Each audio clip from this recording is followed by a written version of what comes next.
my friends, Matt Leja here with Maple Grove Productions. Thanks for tuning in. As promised, here is our vlog series. This is brand new to the channel.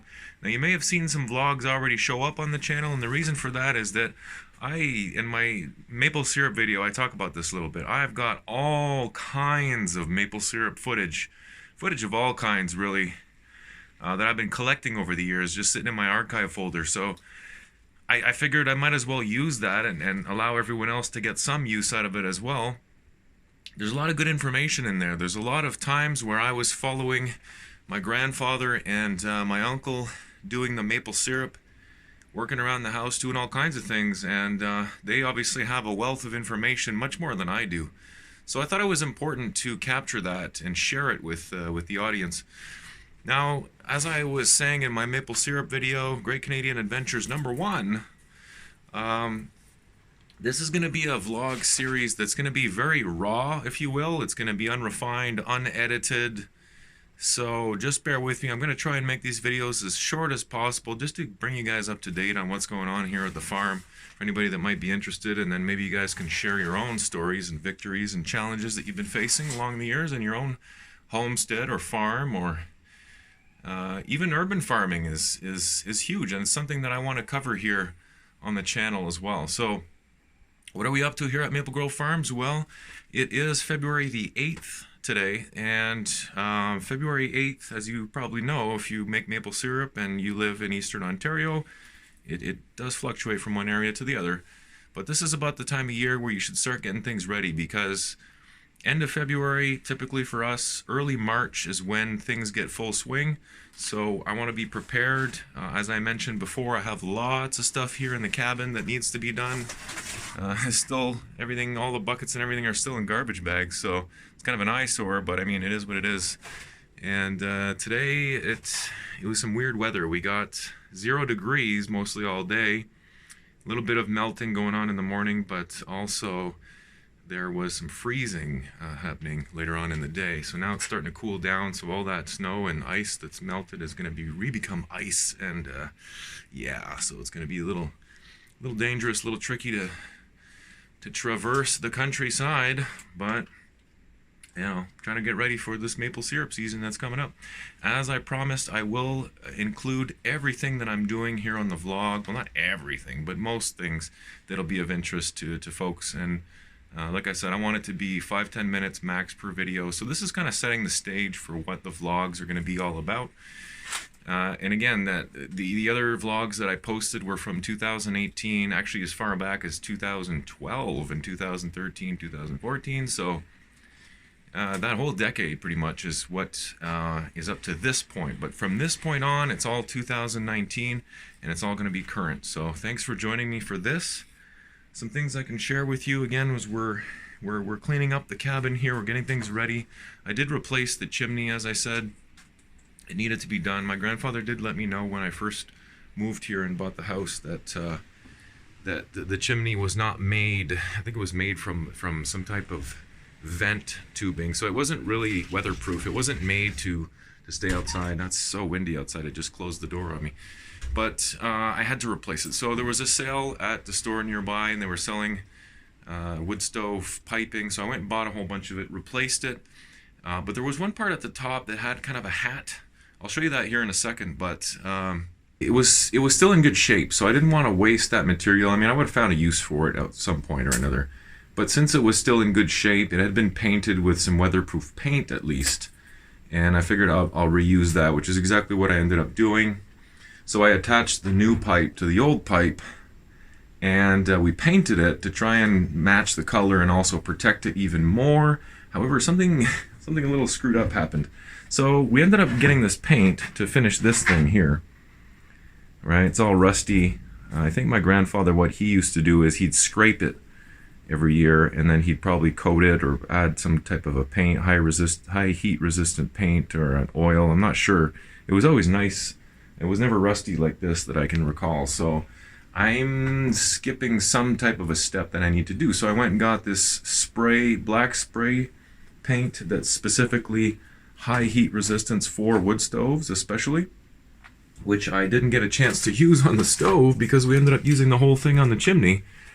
And because there was already paint on there, it's all chipping away. So lesson learned for me, don't use a paint that's made for a metallic surface on something that's already been painted, because it's just not going to work.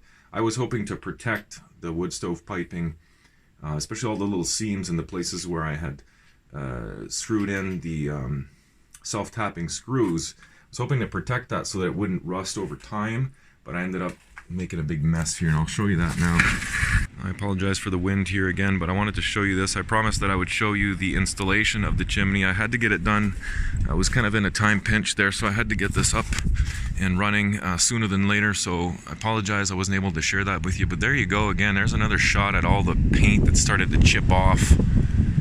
Really not good. But see how the bottom is fine for the most part.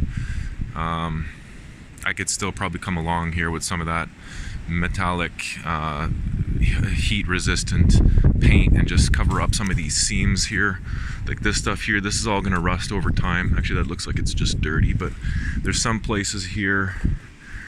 There was a couple spots like right here. I want to come along and fix that. So little tiny adjustments, little improvements, but I mean, it'll pay off over time, and this chimney will last a lot longer. It's definitely weatherproof now, other than that spot where it's all chipping, but it's in good shape. It's actually a foot taller than it was before, just because of the way I had to buy these 2-footers. They didn't have any 3-footers, so I think it's yeah, it's exactly 1 foot taller than it was before, but it's perfect height, keeps the smoke away, and yeah, so there you have it.